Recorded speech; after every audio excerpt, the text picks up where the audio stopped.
महाराष्ट्र राज्याचे कार्यक्षम उपमुख्यमंत्री, आपले सर्वांचे नेते नामदार अजितदादा पवार, इथून पुढे कोणी स्वर्गीय अजितदादा पवार असं म्हणायचं पण नाही आणि कुठं लिहायचं पण नाही. सगळ्या कार्यकर्त्यांनी लक्षामध्ये ठेवा. यांच्या जयंतीच्या निमित्तानं आयोजित केलेल्या या जनसंवाद सप्ताहाच्या अंतर्गत महिला सक्षमीकरण विषयक उपक्रम, ज्याच्यामध्ये यशस्वी उद्योजिका, प्रगतिशील व प्रयोगशील शेतकरी महिला, राष्ट्रीय कॅडर यांचा सर्वांचा गौरव समारंभ आज या जनसेवा सप्ताहाच्या अंतर्गत या ठिकाणी आयोजित करण्यात आलेला आहे. माझं आता भाषण झाल्यावर आपले आजचे प्रमुख पाहुणे, लोकमतचे संपादक, ज्येष्ठ पत्रकार, एक विचार वाचला.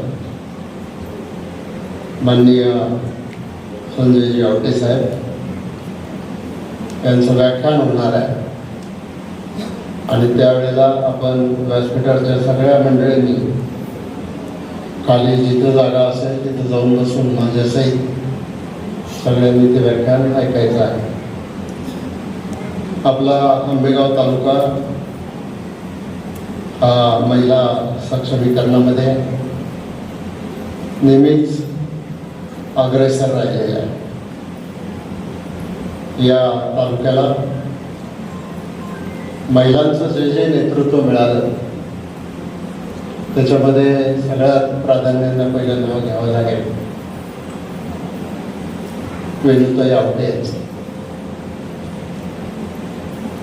1962 अण्णासाहेब आवटे विधानसभेत आमदार झाले आणि अचानक हार्ट अटॅकने त्यांचं निधन झाल्याच्या नंतर वेणुताई आवटे यांना या तालुक्यामधून बिनविरोध विधानसभेमध्ये निवडून देण्याचं काम त्या काळातल्या राजकीय पक्षाच्या सर्व पक्षाच्या सर्व नेत्यांनी केलं.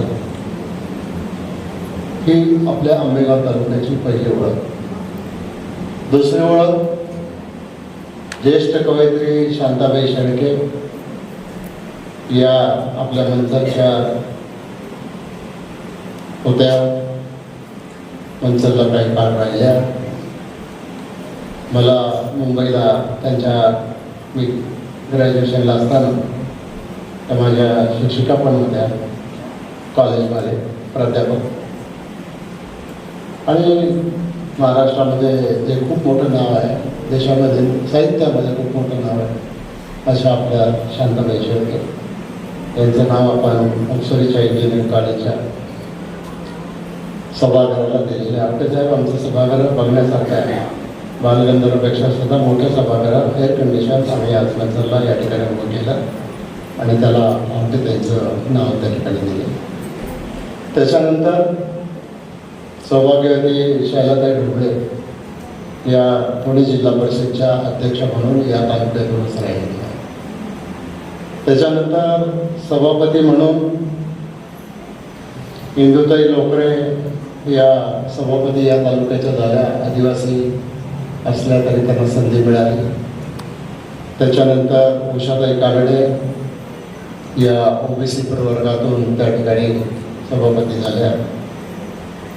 गंगूताई वाघ या ओपन कॅटेगरीमधून सभापती झाल्या. त्यांची गैरहजेरी आहे पण त्यांनी बदली कामगार पाठवलेला आहे. भगवान वाघ बसले त्यांची खुर्ची आढळून गंगूताईची. त्याच्यानंतर मला वाटतं डोकेताई या पण सभापती झाल्या. विद्याताई पन्हाळे ह्या दुसऱ्या आदिवासी सभापती झाल्या. आणि त्याताई निगोट या ठाकर समाजाच्या मूळ, त्यांनाही या तालुक्याने सभापती म्हणून काम करायची संधी दिली. आता या महिलांना तालुक्याचं नेतृत्व करायची संधी आरक्षणामुळं मिळाली. पण ज्या वेळेला कुठलंही आरक्षण नव्हतं त्यावेळेला विनोताईंना या तालुक्यातल्या सर्वांनी एक विधानसभेमध्ये आमदार म्हणून काम करायची संधी दिली. हा आपल्या तालुक्याचा एक सकारात्मक असा इतिहास आहे.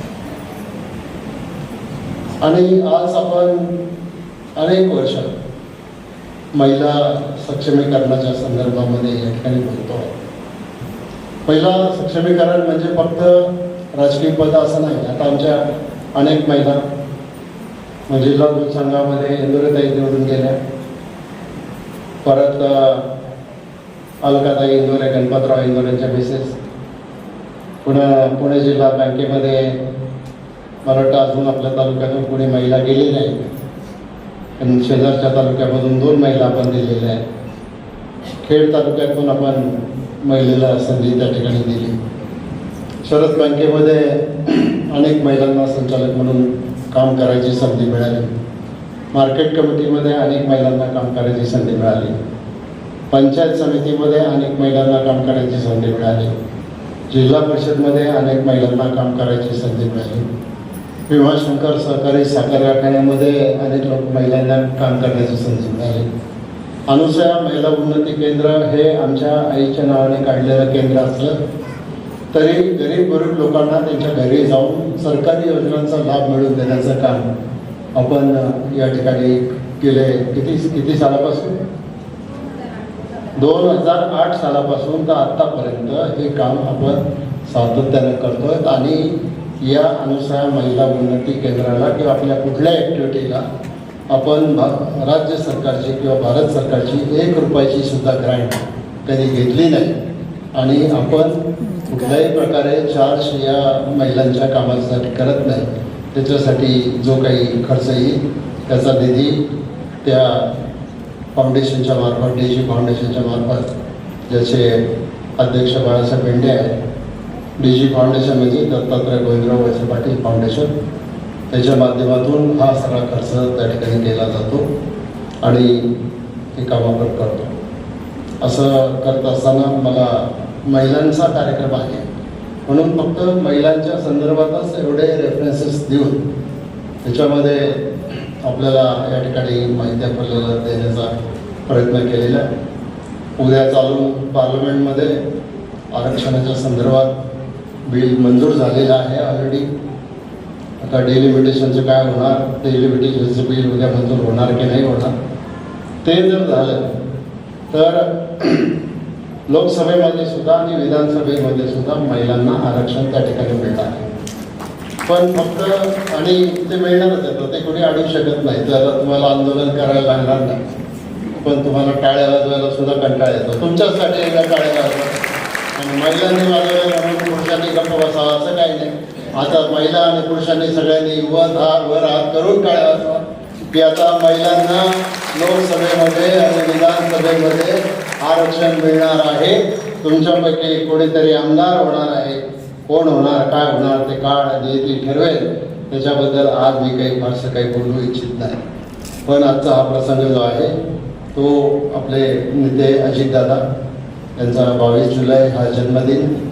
या जन्मदिनाच्या निमित्तानं आपण मोठे मोठे कार्यक्रम करायचं. अचानक काळाने घाला घातला, दादांना काळ घेऊन गेला आणि जन्मदिवसाचा कार्यक्रम आपल्याला जयंतीमध्ये रूपांतरित करावा लागला. आता या तालुक्यानं नेहमीच हे अनेक सप्ताह केले आणि सप्ताह करत असताना आता दुःख तर आपल्याला सगळ्यांना झालेलंच आहे. पण आता त्या दुःखामध्ये बुडण्यापेक्षा आपण समाजासाठी त्याच्या निमित्तानं काहीतरी विधायक काम करू अशी अपेक्षा आपण त्या ठिकाणी ठेवायची. म्हणूनच या सप्ताहामध्ये पर्यावरण संवर्धन, आरोग्य सेवा, रक्तदान, कृत्रिम बुद्धिमत्ता, मार्गदर्शन आणि युवकांसाठी उपक्रम, महिला सक्षमीकरण, विविध सामाजिक कार्यक्रमांचं आयोजन करण्यात आलेलं आहे. आणि हा प्रत्येक कार्यक्रम समाजाला उपयोगी ठरणारा कार्यक्रम आहे. आणि हा कार्यक्रम आयोजित करण्याच्या पाठीमागं आंबेगाव तालुका राष्ट्रवादी काँग्रेस, महिला राष्ट्रवादी, युवती राष्ट्रवादी, शरद सहकारी बँक, मंचर भीमाशंकर सहकारी साखर कारखाना, कृषी उत्पन्न बाजार समिती, आंबेगाव तालुका खरेदी विक्री संघ या सर्व संस्थांचे मी मनापासून आभार मानतो. ही समाजाशी असलेली बांधिलकी आपण या कार्यक्रमाला स्पॉन्सर करून त्या ठिकाणी दिलेली, त्याची जाणीव ठेवलेली आहे. म्हणून या सर्व संस्थांचं जे काही संचालक मंडळ आहे त्यांचा मी आभार मानतो. आजचा हा कार्यक्रम महिलांच्या सक्षमीकरणाला समर्पित आहे. केवळ महिलांचंच नाही तर समाजाचा आहे. कारण प्रत्येक समाजाची जर उंची जर मोजायची असेल तर समाजातील महिलांना मिळालेला सन्मान, त्यांचं शिक्षण, त्यांचं आरोग्य, त्यांचं आर्थिक स्वावलंबन, त्यांचा निर्णय प्रक्रियेतला सहभाग, या सगळ्या गोष्टी आपण पाहिल्या पाहिजे. महिला सक्षम झाली तर कुटुंब सक्षम होतं, कुटुंब सक्षम झालं तर समाज सक्षम होतो, आणि समाज सक्षम झाला तर राज्य सक्षम होतं, राष्ट्र सक्षम होतं. ही त्याच्या पाठीमागची भूमिका आहे. आज प्रत्येक क्षेत्रामध्ये महिला आपलं वेगळं स्थान निर्माण करतात. शिक्षणामध्ये, उद्योगामध्ये, शेतीमध्ये, सहकार, विज्ञान, आरोग्य, प्रशासन, संरक्षण, न्यायव्यवस्था, क्रीडा, कला, साहित्य, अशा कोणत्याही क्षेत्राकडे जरी आपण पाहिलं तरी महिलांनी आपल्या कर्तृत्वाचा ठसा उमटवलेला आहे. आणि ही माझ्यासारख्याच्या दृष्टीने निश्चितच आनंदाची आणि अभिमानाची अशी बाब आहे. आता महिलांचं सक्षमीकरण म्हणजे एखादी योजना किंवा एखादं आरक्षण एवढ्यापुरतं मर्यादित नाही. महिलांचं सक्षमीकरण याचाच अर्थ मुलींना दर्जेदार शिक्षण मिळणं, महिलांना स्वावलंबी होण्याची संधी देणं. DK गार्गी कुठे? आज गार्गी हजर पाहिजे होती, तिचं भाषण व्हायला पाहिजे होतं, मार्गदर्शन व्हायला पाहिजे होतं. बघा कुठे असेल तर बोलवा तिला. सुरक्षित वातावरण निर्माण करणं म्हणजे कायदा आणि सुव्यवस्थेचं सुरक्षित वातावरण महिलांसाठी, आरोग्याच्या सुविधा सहज उपलब्ध होणं, निर्णय प्रक्रियेमध्ये त्यांचा सहभाग असणं, आणि सर्वात महत्त्वाचं म्हणजे महिलांच्याकडे समानतेच्या दृष्टिकोनाने पाहण्याची सामाजिक मानसिकता निर्माण होणं.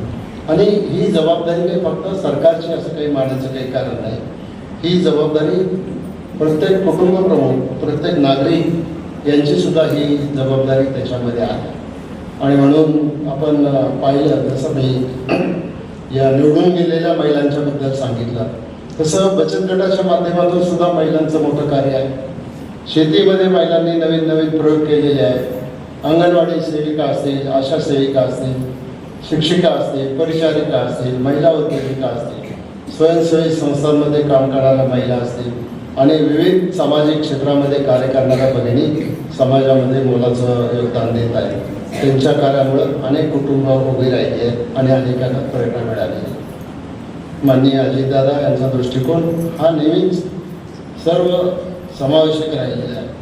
आणि विकास म्हणजे हा फक्त केवळ रस्ते, पूल, इमारती यांचा नसतो, तर समाजातील प्रत्येक घटक सक्षम झाला पाहिजे असं त्यांचं मत होतं. महिला, शेतकरी, युवक, विद्यार्थी, कामगार आणि समाजातल्या शेवटच्या घटकापर्यंत त्या ठिकाणी संधी पोचली पाहिजे हा त्यांचा कायमचा आग्रह होता. महिलांना शिक्षण, रोजगार, स्वावलंबन आणि सन्मान मिळाल्याशिवाय समाजाचा विकास होऊ शकत नाही ही त्याची स्पष्ट भूमिका होती. आणि आजचा विचार त्यांच्या या विचाराला पुढे घेऊन जाणार आहे. आणि म्हणून आज तुमचा आता सन्मान आम्ही नंतर करणार आहे. खरं तर आज आम्ही वेळेवर पोहोचू शकलो असतो, पण ज्येष्ठ गांधीवादी नेते आणि एक समाजवादी नेते डॉक्टर कुमार सप्तर्षी यांचं काही दिवसापूर्वी निधन झालं. त्याची शोकसभा होती आज, आणि त्या शोकसभेला आवटे साहेबांना जायचं होतं, मलाही जायचं होतं. त्यामुळे मी निरोप दिला होता की तुम्ही आधी जेवून घ्या सगळे आणि मग कार्यक्रम करू आपण. पण तुम्ही काय हट्टी लोक, मी सांगितलं तर तुम्हाला ते ऐकता येतच नाही. आणि आमचे सगळे कार्यकर्ते पण तेवढेच बेजबाबदार, ते सुद्धा दिलेल्या सूचनांचं पालन करत नाही. महिलांनी सांगितलं आम्हाला भूक नाही, तेवढ्या लवकर आम्ही कशा काय जेवणार. बऱ्याच महिला तर आषाढीला पंढरपूरला गेलेल्या आहेत, त्यांच्यामुळं आज जरा गर्दी कमी दिसते आहे. परंतु ठीक आहे, ज्या आहेत आणि ज्या विशेष करून उद्योजक आहेत ज्यांनी या ठिकाणी व्याख्यान केलं तर तुमचा गौरव आम्ही करणार आहोत आवटे साहेबांचं व्याख्यान झाल्यानंतर आणि त्याच्यामधून अनेक महिलांना प्रेरणा मिळेल असा माझा आत्मविश्वास आहे आणि माझी खात्रीसुद्धा आहे. चांगल्या काम करणाऱ्या महिलांचा सन्मान होणं ही अतिशय चांगली परंपरा आहे आणि अशा परंपरा आपण जपल्या पाहिजे. पुन्हा एकदा अजितदादांच्या स्मृतींना मी अभिवादन करतो आणि हा जनसेवा सप्ताह आयोजित करणाऱ्या सर्वांचं, सर्व कार्यकर्त्यांचं, सर्व पदाधिकाऱ्यांचं मनापासून आभार मानतो आणि आपण सुद्धा सगळेजण उपस्थित राहून या ठिकाणी या कार्यक्रमाला प्रतिसाद दिला त्याच्याबद्दल आपले सुद्धा सगळ्यांचे आभार मानून मी माझे 2 शब्द या ठिकाणी संपवतो.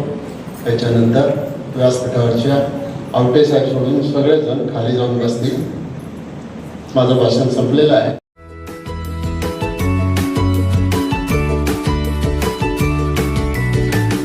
बातम्या शेतीच्या, बातम्या मातीच्या, बातम्या अन्यायाच्या, गुन्हेगारीच्या,